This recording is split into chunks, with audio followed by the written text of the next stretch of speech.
Hi, I'm Judah Rieloway, host of Imagine Community, and today I'm here with Leonard Kim, who is one of the founders of KASF, or the Korean American Scholarship Foundation.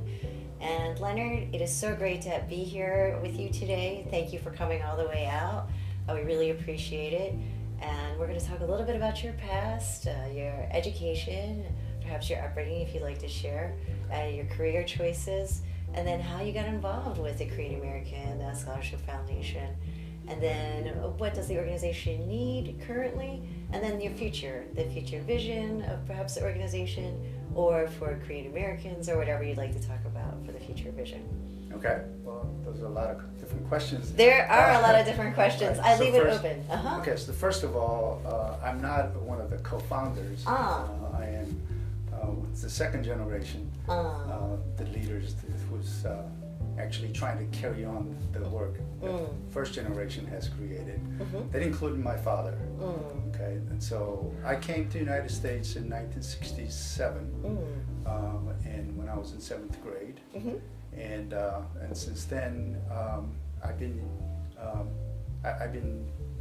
here for, I guess, now 40 years. And since that time, one of the things that I learned to do through my parents is to work on the community work that they actually did a lot of work for.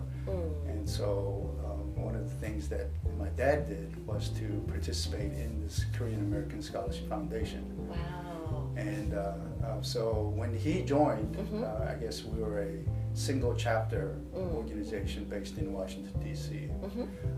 And then he had a vision to actually expand the single chapter to a multi-chapter to a national organization. So he was instrumental in creating regional chapters in New York and LA.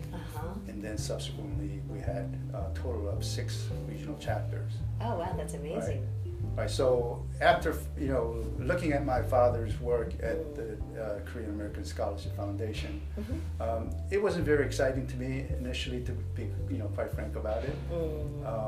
And then I got to see the kind of work that they do, and then I realized that there is a way that I can contribute, because if you know the typical Korean organizations, especially the first generation, I mean, there's a lot of cultural difference between the first generation leadership to younger generation. Yeah, 1.5 and second generation. 1.5 the second, and we're still struggling with that issue, the leadership transition, right? So it's very difficult to get involved in an organization that was created by first generation. So I have to sort of dig deep to see, okay, where can I contribute? Right. And what was your background from your day job, as you had mentioned before? Right. So I studied electrical engineering in college.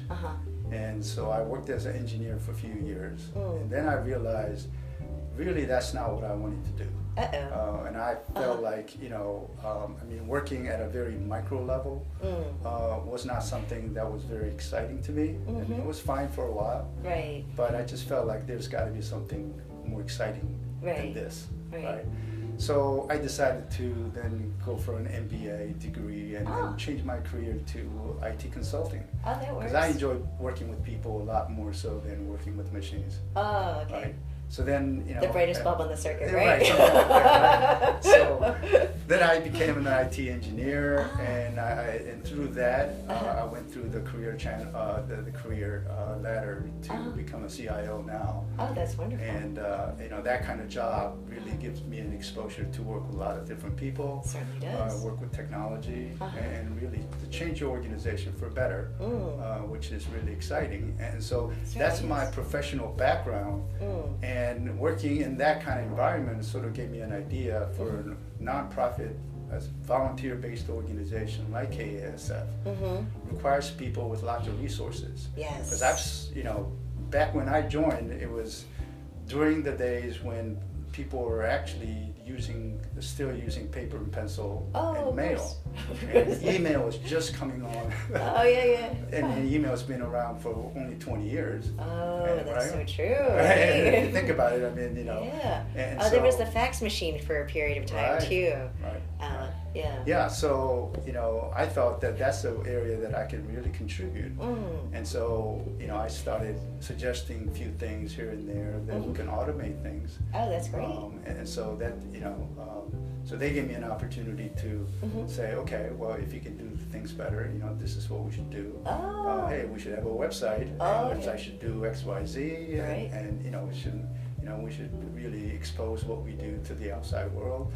And so there are lots of things like that our forefathers really didn't have the kind of skill or the resources to do that. Well, it didn't exist. Right, it didn't exist, right? Yeah.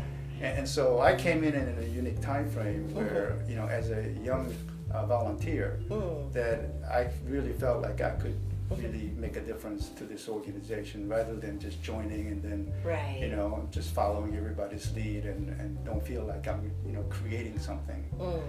And so that's the opportunity that I saw, and especially watching my dad working so hard, it was very hard for me not to join. Right. But which I'm glad I did, because there's a lot of we get a lot of good satisfaction. Sure, it seems very fulfilling and very rewarding. So tell us a little bit more about the organization itself. How does it work? So, like I said, we are a volunteer organization, so none of us gets paid. Oh, wow. And, we get to do a lot of work, and then we get to contribute our own money and resources. And so that's part of the special treatment that we get as part of the members, and we call ourselves a board of directors. Oh, great. And so each regional chapters work independently, but we are a single organization as a legal entity. Gotcha. And so we have 6 different regional chapters. Oh, that's amazing. And so the board members then volunteer to do basically manage the organization. So it's a working board then? It's a working board. Wow. Right? And only recently we hired, last year we hired part-time staff so that we will have some continuity. But before then, we would just rotate. Everybody will, the president will rotate every 2 years. Right. And then we have officers that, we have a banquet chair, we have a scholarship chair, we have, the fundraising chair. So we have a chair for 5 or 6 major committees. Oh, wow. And then we have committee members who are all made up of the volunteers. So then in total you probably have about 20, 30 people? Right, we have in our region, in the eastern region, we have about 40 or 50. Oh, great, that's great. And oftentimes the spouse is also a member. So, that helps. We get twice the... 2 for 1. Exactly, right. Yeah, it's very creative of us. But you get pay only one due. Exactly. It's a family due. It's a family thing. Right. Oh, no, that's fantastic. Right. So it sounds like if you could get more help, especially in regional chapters, and the locations are in Washington, D.C., New York, L.A., Chicago, and the other 2? Atlanta. And Houston. Oh, Houston. Okay, great. So down south. Right. So we cover pretty much all regions in the United States. That's great. Right. And then you're also, this money, then you then take money that's donated throughout banquets and other events, and it goes towards... Right, so our major source of income is through what we call chair scholarships. So anybody who would donate $25,000 now, it used to be cheaper than that. Right. But now it's $25,000. So anybody who donates $25,000, we would then pay out $1,000 scholarship in perpetuity. Oh my gosh. So that's almost like 4% in return if I were to invest. That would be great. Which would be very difficult to do. Yeah, in today's economy. So if we don't make it that, make the 4% return, then we'll make that up with our own fundraising. Oh, wow. And so all the donation that we get for scholarship, we don't take any money out of administration. So everything gets to, we paid out a scholarship 100%. Oh my gosh, and how many donees do you have? How many scholarship awards do you have? So we have, in this particular region, in the Washington, D.C. area, last year we awarded about $120,000 Wow. to about 40, 50 students. Oh my gosh. Right, and so That's a lot. it That's was, huge. Right, and then we had one particular donor wanted to give out $10,000 scholarship. So we had the biggest scholarship that we had was $10,000. Oh, that's amazing. And the rest of it is $2,000 scholarship. Oh, that's still huge. I mean, for Right, it's fairly books, significant. for Right. yeah, in terms of tuition costs. Today's and for most Americans, whether they know this or not, only 27.5% of the American population goes to a higher education beyond high school. So that's phenomenal to have about 120,000. And today the college education costs probably over 100,000, and that could be even for state schools too. Right. Right. Depending on what state you live in. So then you issue scholarships all around the country then? Yes, we do. So we cover, so our eastern region covers about 5 or 6 states. And then New York chapter covers the other states up in Northeast. And then we have southern regional chapter in Atlanta, southwestern, and Texas, and western. Yeah. Right, they take care of all the western states. So we divide by states. Oh wow! And so we cover everywhere. Feels like that. In the United States. And we also offer scholarship to the foreign students from Korea studying in the United States. And they tell us that we're the only scholarship that offers the scholarship here for the foreign students. Yeah. Right. Because normally it's for U.S. nationals only. That's right. Yeah, right. That's and amazing. then, a few years ago, we also started, because a particular donor wanted to create the scholarship for the descendants of Korean War veterans. Oh, yes, So, that's special focus, yeah. Right, so, and that, I think we're very proud of the fact that now we're paying back to the U.S. soldiers who sacrificed for the Korean War. Yes, under that So, UN effort, the United States lost probably one of the biggest number of troops, as well as Turkey, our brothers and sisters in arms over in the Korean War. And of course, a lot of that generation, because it was in the 50s, had children, and their children are now grown up, and now their children's children are applying to college. Right. Yeah. These are like third generation. Right. I know, right? It was very heartwarming in our banquet that they would bring their grandfather who served in Korea, and they were so proud to see their grandchild receiving a scholarship. So, I can only imagine. Yes, so it's very good to help us Korean Americans, but it's also very good to pay back. Oh yeah. Right. Yeah. Oh yeah. So then overall, what do you think your total impact is across the country?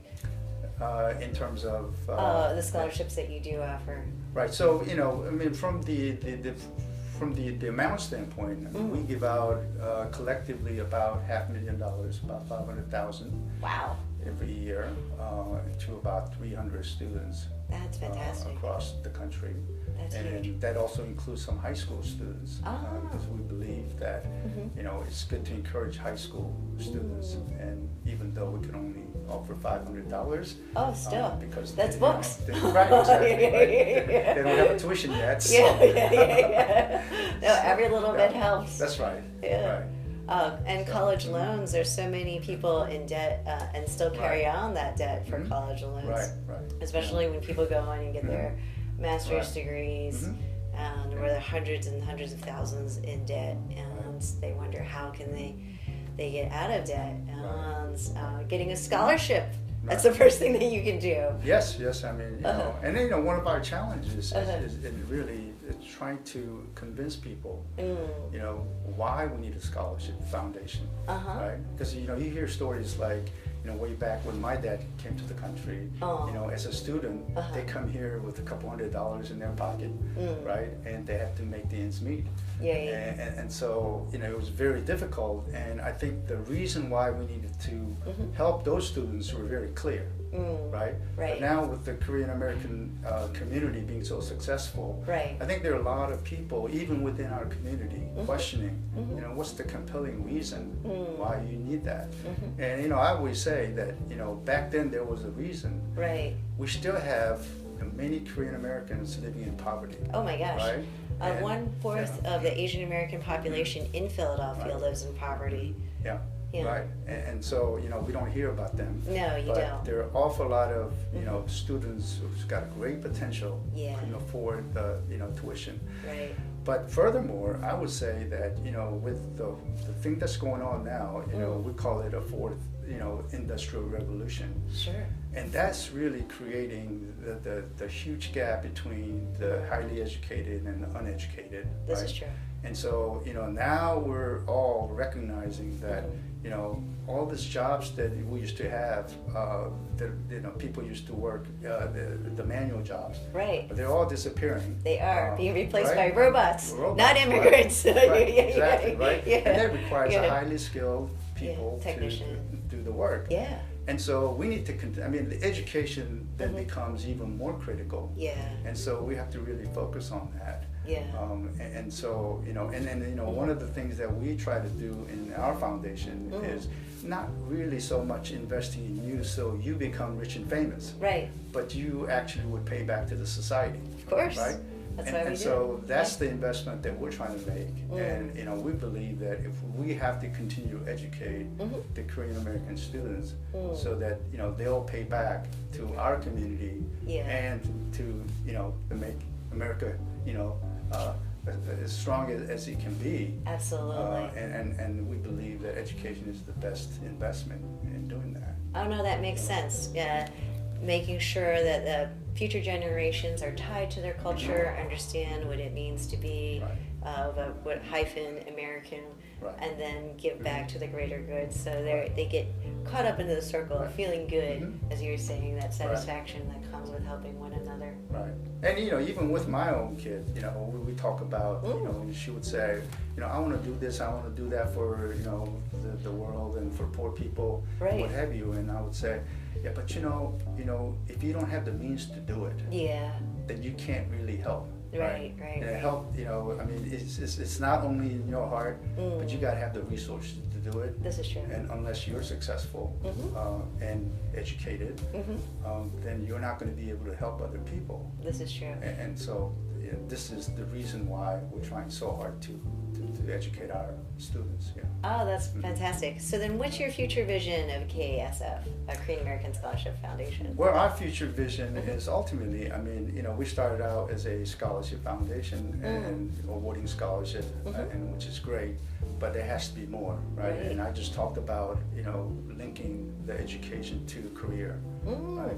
So we really have to then expand our mission to do more mentorship, more internship. There are so many successful Korean Americans that could really help the students as a mentor. And I think as a community, we have really not done a very good job of that. I don't know how many jobs that I actually, gave or recommended to fellow Korean Americans that I had contact with because I was in a position to do that, right? And I'm sure there are a lot more of Korean Americans who are in a much better position than I am, and they should be able to help. Right. And it's amazing that when you go ask for them for help, it's almost, their attitude is almost like, what took you so long to come to me? Right? I'm so eager to help you. Right. And so it's amazing that we have that many resources that can contribute. But we don't have the systematic way to get to those people. Oh, no, that makes sense. And so creating a process to be able to creating a process, it's really the capacity building, right? And so, as I said, our organization is so busy as a volunteer to do everything. It's a blood, sweat, and tears, right? We need some more resources, right? We need some people, we need to go do fundraising in a more strategic way, right? That makes sense. That means we need the grant writers, and we need people who, who knows how to work that market. We need more board members who are more connected to the corporate America, and so they can then bring their peers. And so, there's so many things we could do more and better. Oh, that's great. And now that we have so many more successful Korean Americans, I think we should reach out to them. Oh, yeah. And I think that we should be able to do that. Oh, that sounds fun. And so that's our future goal. Oh, that sounds fantastic. Now I asked you to bring a business card. Okay. Can you take that vision and blow that into your card? And we're going to put it in here. Okay. Oh, can you blow into the car? There you go. Okay. So you heard it straight from Leonard Kim.